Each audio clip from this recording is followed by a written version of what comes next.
أعوذ بالله من الشيطان الرجيم أعوذ بالله من الشيطان الرجيم أعوذ بالله من الشيطان الرجيم بسم الله الرحمن الرحيم الحمد لله رب العالمين وإيمان والإسلام والقرآن ورسول والكعبة لا والأبراهام di ziar sama njaboot gannaaw ba ñu sante yàlla julli ci nabil Mustafa yàlla mayeti ñu fanaan ci jàmm yewu ci jàmm xëy si joot sàbbaalal suñu boroom di ko sant gu amul commencement amul fin yow yàlla yaay buur bu màgg bu tedd bu sell bi yow yàlla yaay aji kawe aji pare aji sotti ji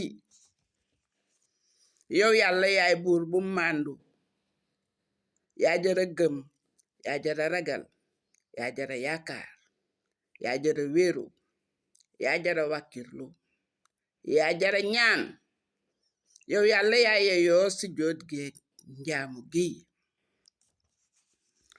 bi dara nekkul dara yàlla moo fi nekkoon bu àdduna gu ñàkk fayda gi sosoo yàlla jógu fi benn yoon sunu boroom mooy ki ko sosoon sunu boroom mooy ki ñu wasaare woon ci kaw suuf te bésa ngi ci bés yi dinañu dajalewaat ci dooleem mon Seigneur est le premier et le dernier et le seul éternel. Il est le Très-Haut, il est le Tout-Puissant, il est le Roi des rois, il est le secoureur, il est le tueur, il est le créateur, il est le ressusciteur. Il est le seul digne d'être loué, d'être honoré, d'être vénéré. Il est le parfait, il est l'endurant, il est le persévérant, il est le tout-puissant. À lui la force, à lui la puissance. Il est le seul sauveur universel par excellence. Gëm naa yàlla du lu ñuy wax yàlla boo ko gëmee danga koy wóolu te dire être croyant ne signifie pas être croyant. Quand on est un vrai croyant, on se suffit et se contente de son Seigneur pour pouvoir endurer souffrance, patience, persévérance. ëttu yàlla ku fa bëgg toog doo yàkkamti ndax boo yàkkamtee da ngay yàqule. Il faut s'armer de courage, de patience pour être parmi les élus d'Allah le Tout-Puissant. Porter une tenue décente, s'incliner et se prosterner ne signifie pas être croyant. Quand on croit en Dieu, on doit accorder toute sa confiance en toute considération à ton Seigneur. Beaucoup de personnes se croient être des religieux, alors qu'en réalité, ils sont loin d'être des pieux. Dieu est très jaloux. Quand tu te suffis et te contentes de lui, il va te montrer le grand chemin, le droit chemin de la réussite et de la félicité. Mais si tu l'associes à quelque chose ou à quelqu'un, ou si tu doutes de lui, Il te range parmi les égarés. Voilà une sourate qui atteste l'unicité de Dieu, qui n'a pas engendré, n'a pas été engendré.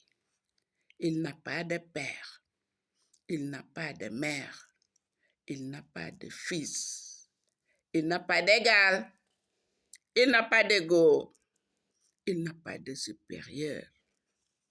Qul huwa Allahu ahad, Allahu samad, lam yalid, walam yulad, walam yakul lahu kufuwan ahad. Voilà la sourate où Dieu se glorifie et se vante pour dire qu'il n'a pas engendré, il n'a pas été engendré, il n'a pas de père, il est l'unique, il est l'indépendant, il n'a pas de mère, il est le solitaire, il est le seul digne d'être loué, il est le premier, il est le dernier, il est le juge suprême qui va nous rassembler.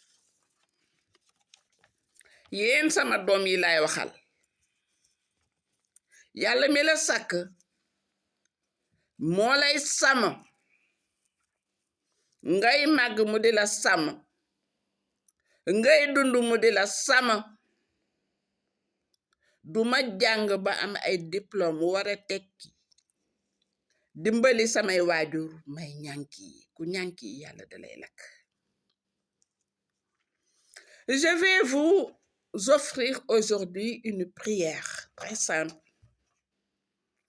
Si vous adonnez à faire d'une façon récurrente cette prière, vous verrez que Satan va vous fuir.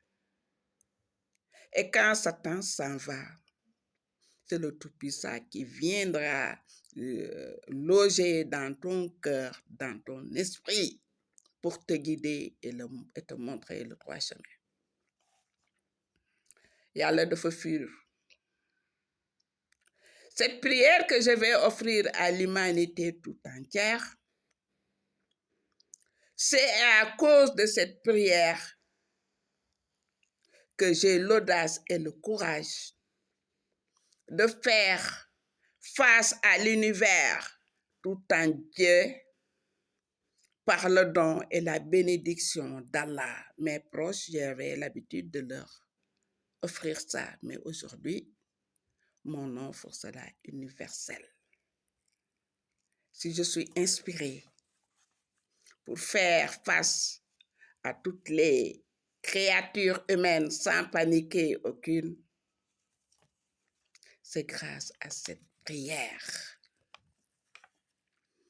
La sourate Ikhlas qui atteste l'unicité de Dieu sera fractionnée. Vous allez apprendre à faire l'ablution avec cette sourate. Si vous prenez de l'eau, après avoir formulé l'intention de prier avec sourate Ikhlas, je fais l'ablution avec. Si je m'habitue à faire cette prière d'une façon franche et sincère, Satan va te fuir. Et si Satan te suit, tu vas bénéficier de la baraka et de la bénédiction d'Allah. Mes enfants, nit du ñànki ut leen bi ak feuy may leen jàpp bi ak julli bi ngeen di ko def ba doo xalaatati keneen ku dul yàlla te boo xalaatee yàlla wan la fooy jaar. Le droit chemin est balisé par Allah le Tout-Puissant. Quiconque te promet le droit chemin est un sale menteur.